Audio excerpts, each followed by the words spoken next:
ជំរាបសួរពុកម៉ែបងប្អូនទាំងអស់គ្នាថ្ងៃនេះខ្ញុំមកបង្ហាញយើងខ្ញុំទីរចនា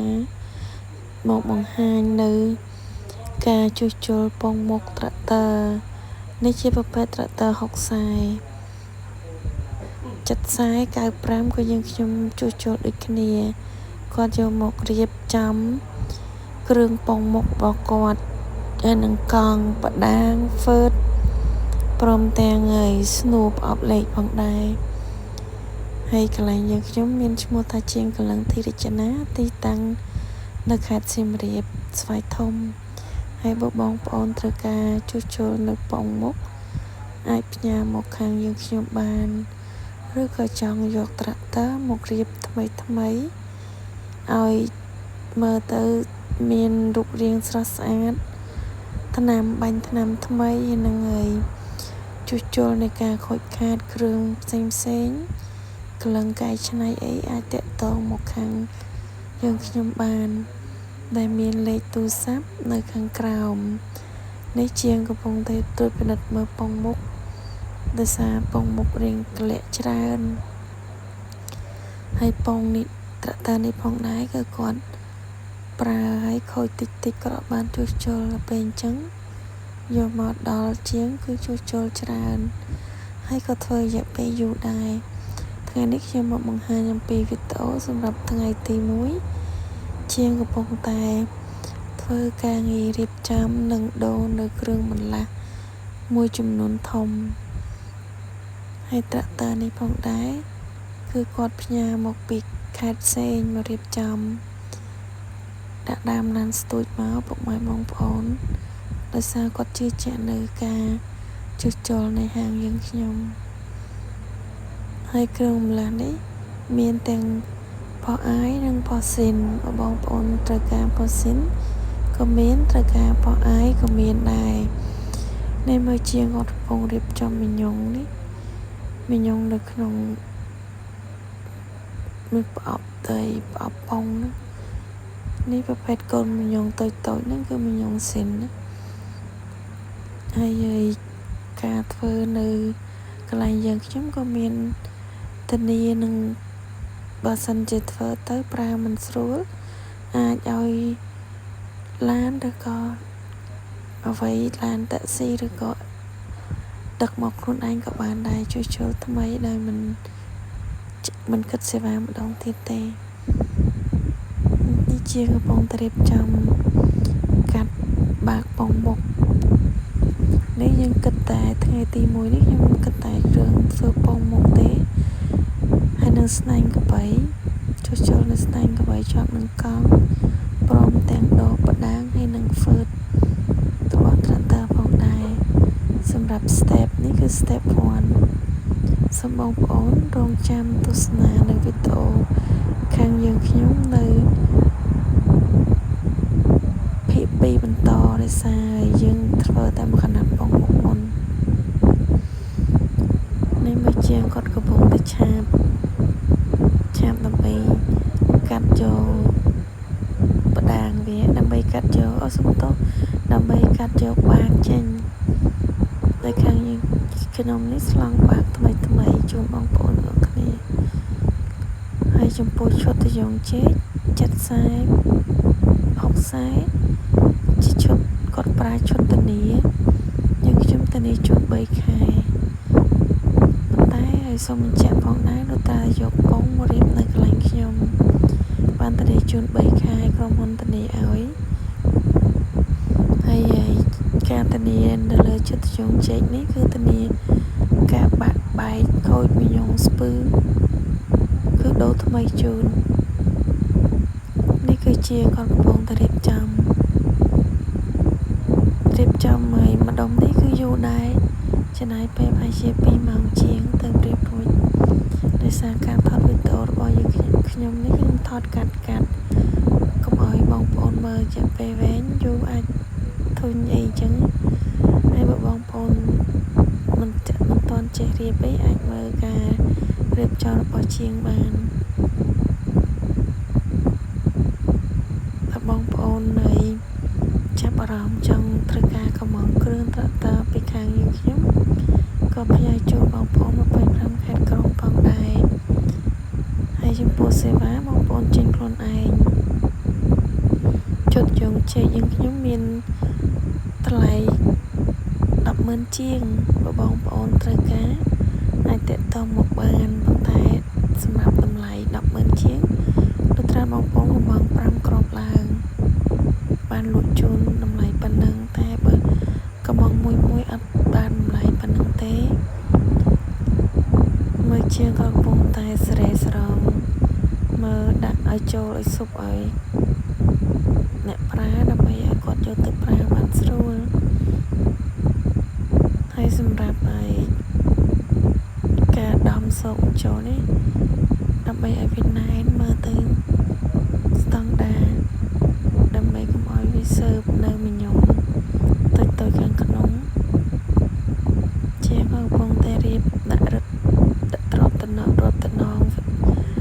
ទ្របឲ្យនៅតំណបណាងចូលហើយនេះរងស្ដើងតូចគុំចូលគ្នាហើយ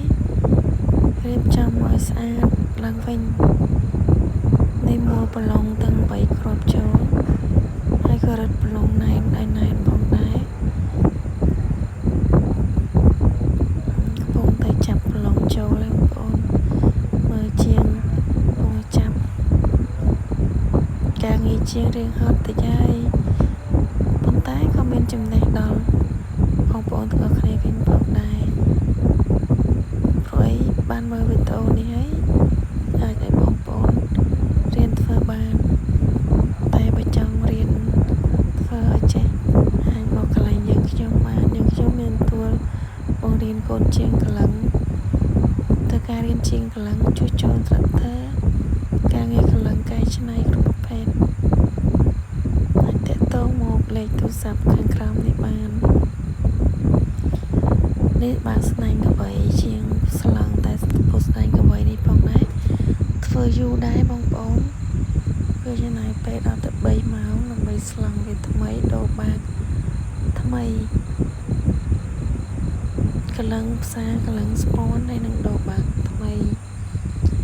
ខ្ញុំនឹងថតមកបោកមកខ្លាញ់ជាងគាត់កំពុងតែចាប់ឲ្យរឹតក្បាលសាវចូលវិញហើយការជួសជុលនៅពងមកហាងយើងខ្ញុំមានទទួលជួសជុលរាល់ថ្ងៃមិនដែលបិទតូបទេមានថ្ងៃចូលឆ្នាំមុនទៀតប៉ុណ្ណឹងហើយបិទតូបហើយយាយតេតងនឹងចម្ងល់ផ្សេងអាចឆាតសួរនៅក្នុង Telegram បានដែលខ្ញុំទុកលេខនៅក្នុងទូរស័ព្ទនេះនៅក្នុងវីដេអូនេះផងដែរនេះជាប្រភេទដែលយងជេជាងក៏កំពុងតែរៀបដាក់បញ្ចូលវិញហើយគាត់ក៏បានធ្វើល្អហើយមកអស់នៅរទេលដោយសារគាត់ដូររទេលថ្មីផងដែរបងមកឲ្យគាត់ធ្វើនៅកន្លែងយើងខ្ញុំដែរតិជនរបស់យើងខ្ញុំមានទាំង25ខណ្ឌក្រុងស្ពឺ12ថ្មីនេះក៏ដូរដែរនេះបង្ហាញពីគ្រឿងពងមុខគ្រឿងខាងមុខនៃកង់ជាប់នឹងកង់ត្រាក់ទ័រខាងមុខជាងក៏កំពុងតែដោះបាទដោះដែរមិនស្រួលប្រហែលទេក្នុងការដោះឲ្យរទេលនេះព្រោះអីរទេលនេះទៅការកម្លាំងរឹតខ្លាំងហើយនឹងងាយដោះក៏ទៅការកម្លាំងវាដោះចេញដែរដោយសារបើយើងរឹតមិនជាប់រត់មកអត់ការទេព្រោះតែតនឹងកង់មុខរត់សូនបូតរត់ទេនឹងកង់រត់ទៅមួយចំហៀងហើយនេះមើលគាត់ពងតឡនឹងថាសម្រាប់ចឹងមិនទេដោយសារណែនពេកគ្រឿងត្រាក់ទ័ររបស់គាត់នេះគឺវាបើរត់កង់មួយចំហៀងហើយសារគាត់ប្រើអត់ថែពងមុខនេះយើងជែកតានីបងប្អូនមីញង50 ថ្មិញអត់អីទេហើយគាត់កំពុងសកត់បាក់ចូលមកពងមុខព្រោះរទេលមិញដោះបានហើយខ្ញុំគាត់ណាថតពីការដោះរទេលតិចប៉ុណ្្នឹងទេគាត់ដោះរួចហើយគាត់មកសកត់បាក់ ប៉ុងចូលល្ងាចដែរម៉ោងប៉ុណ្ណេះប្រហែលជាខ្ទង់ម៉ោង3ជាងហើយវីដេអូនេះខ្ញុំថតតាំងពីម៉ោង6កន្លះហ្នឹងគាត់នាំគ្នាធ្វើរហូតដល់ម៉ោង3ប៉ុន្តែគាត់សម្រាប់ហូបបាយដែរនេះគឺជាងកំពុងចាប់ផ្ដើមស្លង់នៅស្នែងកបីហើយកំពុងសងត្រីត្រង់សារវាខ្លាំងពេកសងត្រីយូរដែរទំនំត្រង់ហើយតែកបី2នេះជាងធ្វើដល់ជប់ធ្វើ3ម៉ោងដល់ម៉ោង7ជប់បានសម្រាប់ប៉ុន្តែខ្ញុំថតកាត់ទេចាំមើលហើយវគ្គក្រោយខ្ញុំបង្ហាញពីការធ្វើរួចរបស់ជាងហើយស្ទែងកមែននេះគឺស្លងបាក់ថ្មីរបស់ផ្សារកន្លងឡើងវិញហើយស្លងបាក់ថ្មីបងប្អូនឃើញស្រាប់ហើយការធ្វើជាងដែលយកចិត្តទុកដាក់មិនអាចធ្វើផេះបានទេពីព្រោះអីការងាររកស៊ីពេលយើងធ្វើផេះវាធ្វើឲ្យបាត់បង់នៅទំនុកចិត្តរបស់អតិថិជនផងដែរធ្វើមិនរំទេខាងជាងខ្ញុំក៏ធ្វើការងារស្អាតហើយមានគុណភាពក្នុងការប្រើប្រាស់អ្នកប្រើគឺគាត់មានទំនុកចិត្តតែម្ដងគាត់សង្ត្រេយូរខ្ញុំកាត់ដែរតែសង្ត្រេនេះចូលឡាស់មកមិនហើយដោយសារគាត់ប្រើបានថែបបងមុខជាងទៅវាខូចច្រើនហើយមើលការផ្សាររបស់ជាងភ្លើងគាត់បើកុងតាក់ខ្លាំងដែរដើម្បីវាស៊ីមួយសាច់ដែរជាងកំពុងតែ